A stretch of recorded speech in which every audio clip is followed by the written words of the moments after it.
Yun no. Basta, Sabado na naman. Wait, pinadaan ko lang yun. Pinadaan ko lang yung... May mga nag-a-attend kasi ng mga motor ngayon. Anyway, so Sabado na naman mag-unbox tayo. Ang kakaibahan lang dito, ito kasi is pinadala sa atin ng mga upwards natin sa rack. So, tulad nga nasabi ko dati, whether padalan tayo or ma-sponsor kung ano man, pag pangit, pag maganda, maganda. So, yun lang. Pero salamat sa nagpadala sa atin. Anyway, so open na natin to. Kasi baka sabihin padala. Ayun, pansin nyo, iba yung ano, GoGo Express. Usually, ano, di ba? Yung dilaw or yung ang medyo may makukulit na naman tayo sa likod.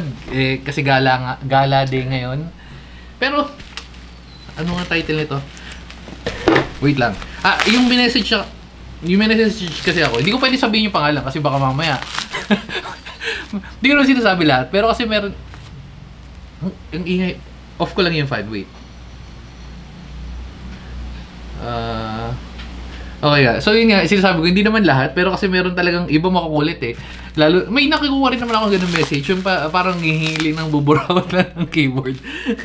Pero ayan, kaya hindi na natin babanggitin, pero salamat sa rack again. So anyway, so ito na nga, buksan na natin. Ito is yung tala. Yung sinasabi ko, yung message na ako, sabi ko, feeling ko meron na ako. Pero syempre, English yung usapan. Nandito yung details ko. Pero nga, sabi ko meron na ako, feeling ko meron na ako. Pero pag check ko wala.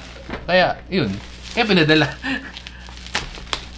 Kasi halos lahat ng ano naman nila na-order ko na eh. Yata Pero yan. Okay. Okay. So, rack tala. Standard box. Usual ng ano nila, di ba? Okay. So, wala namang kakaiba. Walang kakaiba. Lahat na ng specs na dito. Medyo maraming maingay ngayon kasi nga nag-aayos tayo, may gala na naman tayo. Ano pa pala napadala? Bago kami umalis, hindi ko alam kung lumabas na yung video na yun, kung hindi pero may gala kami. So, 1 week, more than 1 week na to nakatambak dyan. Kaya, open ko na bago na naman tayo umalis. Pero anyway, so yun na nga. Rack tala, magkano ba presyo nito? Para at least nasabi natin kung sulit ba or hindi, di ba? Rack tala.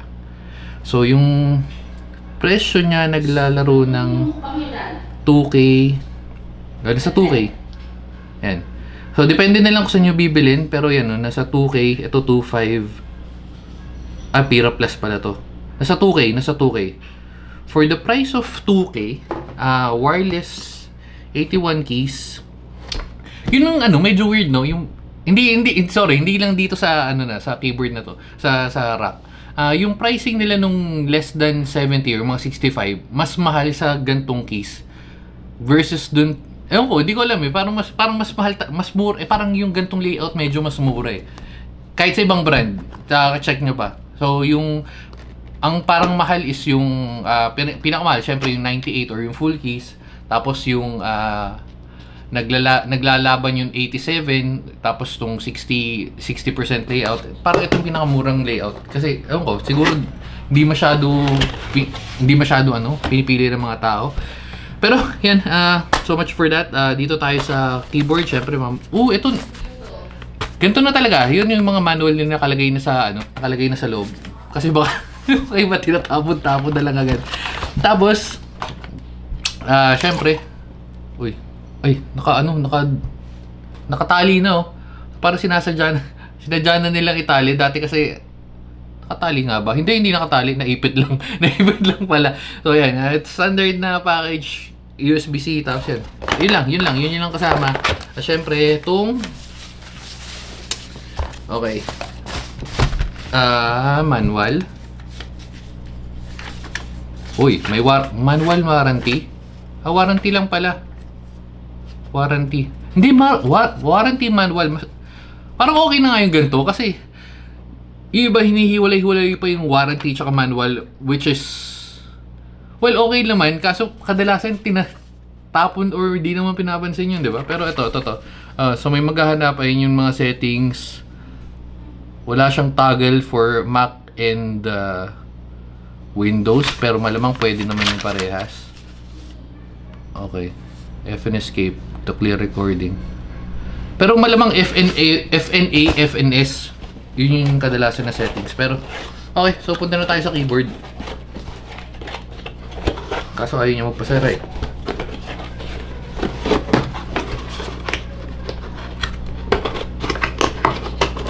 Okay, so keyboard tayo. Boom! Ayos lang. Actually, hindi masyado ito na lang. Nakikita nyo na naman, lalo na sa mga, well, kung bago ka sa keyboard na community or keyboard na mamamolekta or gusto mo lang ng keyboard, kita mo yung kung gantong itsura, A4 Tech, no? Standard A4 Tech, or hindi sabihin na natin hindi A4 Tech, standard yung default keyboard na nakukuha mo pag pumapasok sa opisina o pasok ka sa mga computer shop, no? Pero pag yan, syempre, doon yung nagdi-differentiate. Hindi siya ganun ka-appealing. Sakto lang, pero maganda yung texture niya. Ito, kadalasan sa mga ganitong, di ba, yung makintab na, open natin. Hindi, bago natin open, sound check muna tayo. Hindi ko alam kung ano yung pinadala nilang, kung clicky man to, kung tactile or ano lang. Pero, check natin.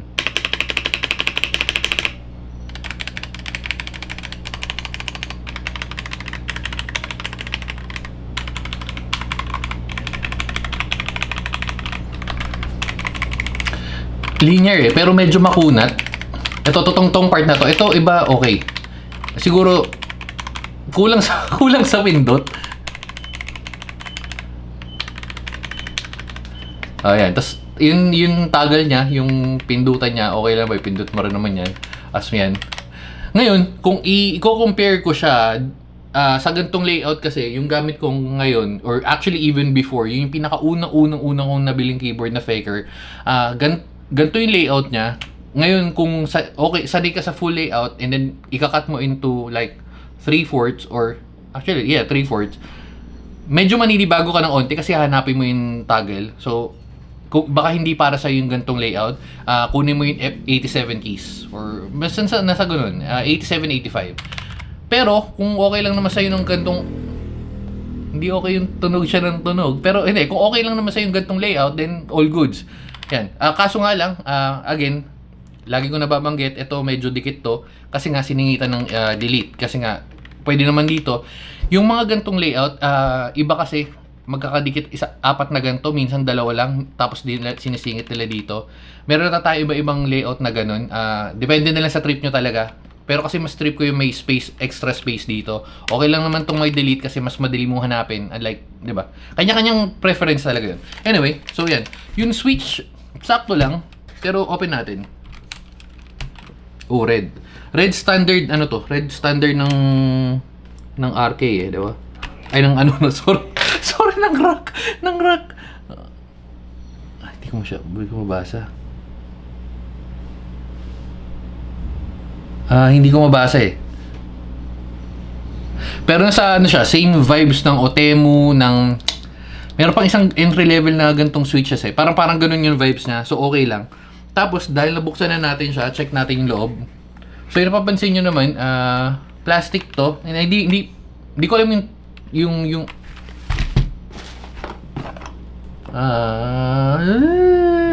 wala, hindi nakalagay. Kung ano eh. Pero yung hindi siya, ito.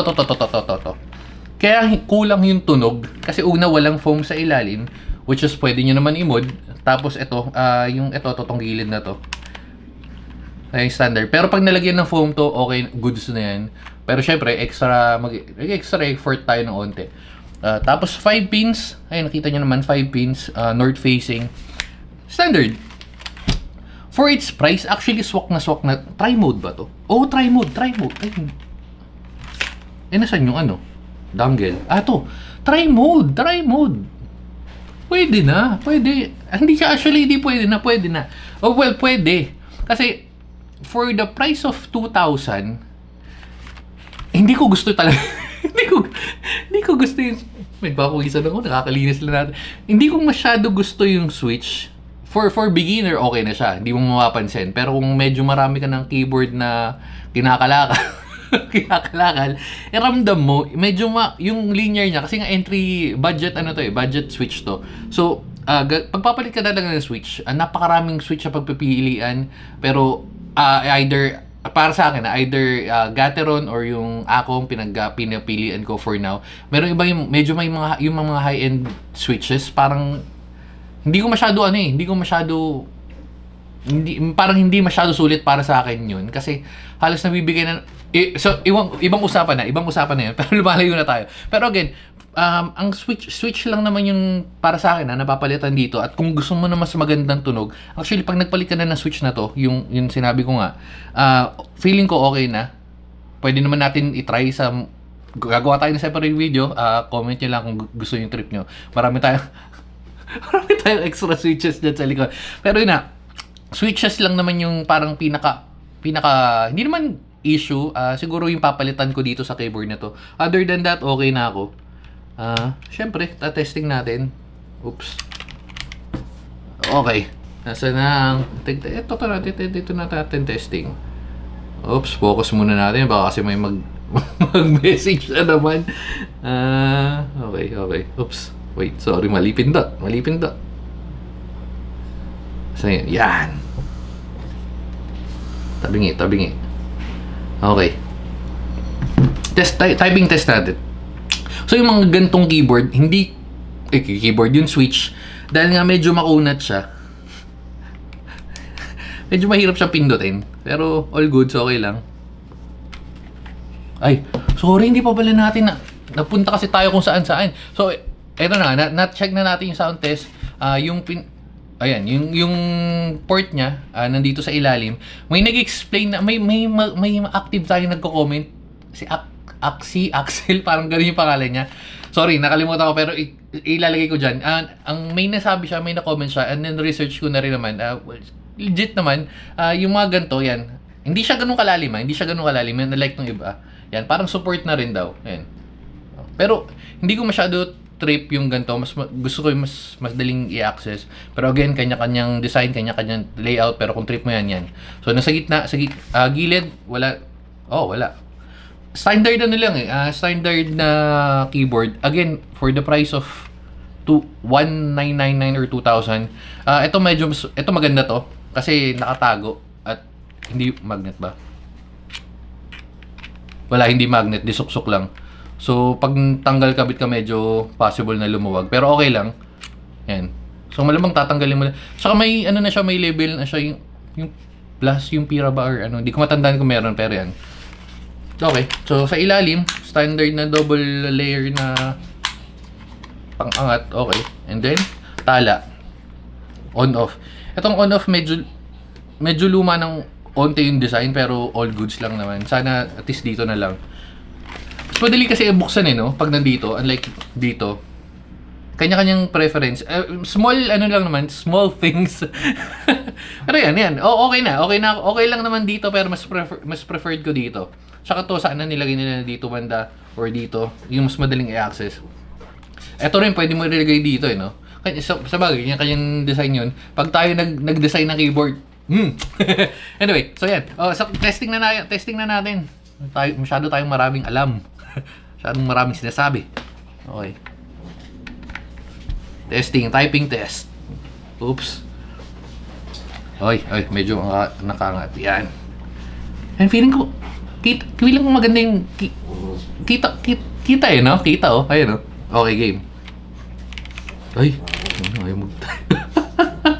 Teka lang. Kasi naka-wired, sorry, wired. FN.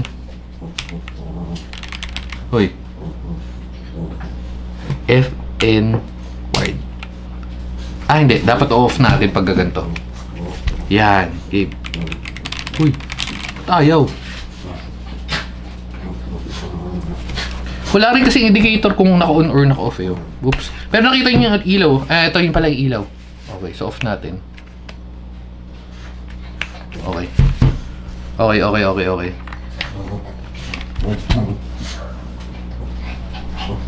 So, dapat technically naka-wired siya.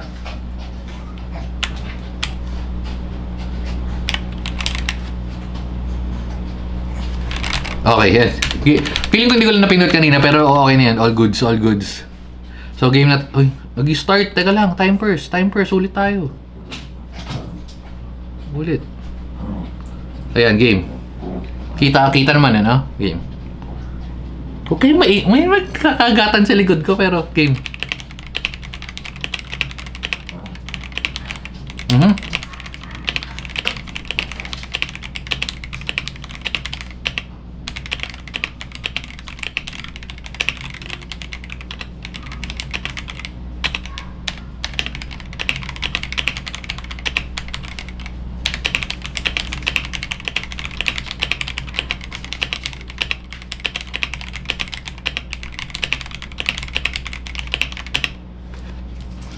Ay, so, hindi isa lang.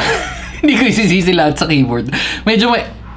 Kakagising na natin, paalis tayo, at hindi tayo nakapag-warm up, as in kakagbukas ko lang ng computer. So, yun. So, narinig nyo naman, hindi siya ganun talaga ka-crisp, pero again, okay lang. For the price of 2,000, entry level siya, pero ang papalitan ko lang, kung papalitan ko lang naman is yung switch. Other than that, yung factors na actually yung keycaps, hindi siya ganun ka-appealing. Tulad na sabi ko, hindi siya ganun ka-appealing, pero kasi design siya na like na black. So, all goods, di ba? Anyway, so again, parang walang tatalo sa kanya kasi usually yung ganito nag-range ng nasa 3,000 pag try mode. Yung bili ko nga dun sa, well, mahal yun eh. Mahal yung bili natin. Nasa 6,000 parehas yun. 6,000. Iniisip ko yung ganito, parang ang pagkakatanda ko, baka mali, pero pagkakatanda ko parang ito yung pinakamura, 2,000. Pero again, yun lang yung onting downside. Other than that, all goods na sa akin. So ayun, rack. Tulad ng sabi ko, kung hindi naman siya pangit, hindi rin siya ganun. Kumbaga, sabi nga, I want this. Light is this, a keyboard is this, but I want this. So, mga dito siya banda. Ayan. So, ito na yung rack tala. Solid na to for 81 keys, budget friendly. Hindi masakit pag nag-transfer ka or pag nag-cash out ka. Kaya singit mo lang, alam mo, yung asawa mo mag-check out, singit mo lang. Ayan. So, dito na natin tatapusin. Bye-bye na guys. Babu.